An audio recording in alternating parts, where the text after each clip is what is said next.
สวัสดีค่ะมื้อนี้กลับมาเฮ็ดกับข้าวกับน้ำอยู่ไร่อยู่สวนคือเก่านี่ล่ะพี่น้องวิถีชีวิตลูกอีสานบ้านนาเนาะแม่นี่ลงมาอยู่ทุ่งไร่ทุ่งนาเพิ่นก็มีบ้านหลังน้อยๆน่ารักอยู่อันนี้นะคะฝีมือพี่ชายนะคะบ่แม่นเอื้องเด้อฝีมือพี่อ้นนะคะเวลาเฮ็ดกับข้าวกับน้ำปรุงนี่ก็คือส่วนมากสิเป็นอ้ายล่ะมาเฮ็ดแต่ว่ามื้อใดง่ายๆก็สิเป็นเอื้องนี่ล่ะเฮ็ดแต่ตัวนี้น่ะเอื้องต้มเพื่อสิเอามายำนะคะ แม่บอกว่าเพิ่นสิมีการสังสรรค์กันเล็กน้อยหลังจากเพิ่นเสี่ยงดวงเสี่ยงโชคกันเนาะเพิ่นได้รับข่าวดีบ่ได้แต่เอื้องนี่ล่ะบอกแต่หมู่แต่เจ้าของบ่ฮู้จักความเอาเนาะพี่น้องเนาะอันนี้ก็เสร็จเรียบร้อยแล้วเพิ่นก็ปรุงเนาะพี่น้องอันนี้เป็นฝีมืออ้ายเด้อบ่แม่นฝีมือเอื้องเด้อแต่ว่าถ้าให้เอื้องเฮ็ดก็พอกินได้อยู่แต่สงสารคนกินนะคะแต่เฮ็ดจั่งใดเนาะคันได้เฮ็ดก็ต้องกินจำเป็นนะคะ แต่ก็น่าสงสารคนที่ได้กิน มันก็บ่ได้เลวร้ายขนาดนั้นดอกพี่น้องเอ้ยมือแซ่บมือบ่แซ่บหั้นล่ะฝีมือเอื้องแต่ว่าถ้าเป็นอ้ายเฮ็ดนี่ก็คือพอกินธรรมดาเพิ่นก็เฮ็ดแซ่บเพิ่นเป็นผู้ชายที่เฮ็ดกับข้าวกับน้ำ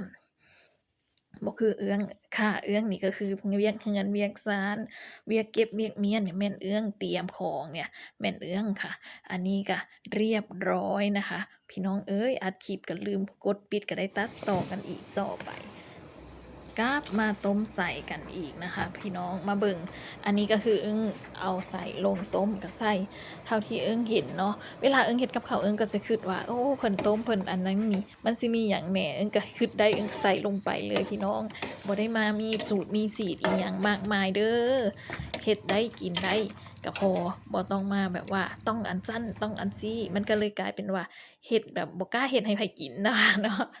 เออ แต่มันก็ออกแซ่บแนวเฮาหั่นล่ะเบิ่งอันนี้ก็คือมันกลายเป็นยำผักไปแล้วพี่น้องตัดผักมาหลายสิได้ก็ซอยใส่เบิดเลยบัดนี้อันเส้นแก้วนี่ก็สิอยากหัวเราะปกติเจ้าของก็บ่ค่อยได้ลวกได้หยังเดะแต่อ้ายว่าลวกแล้ววะคนไปคนมาเส้นแก้วจักไปไสจ้อยคอหล่ออยู่พี่น้องเอ้ยแสดงว่าเป็นยำผักมื้อนี้บ่แม่นยำใส่เด้อแต่ก็แซ่บได้เพราะว่าบ่ได้ปรุงล่ะ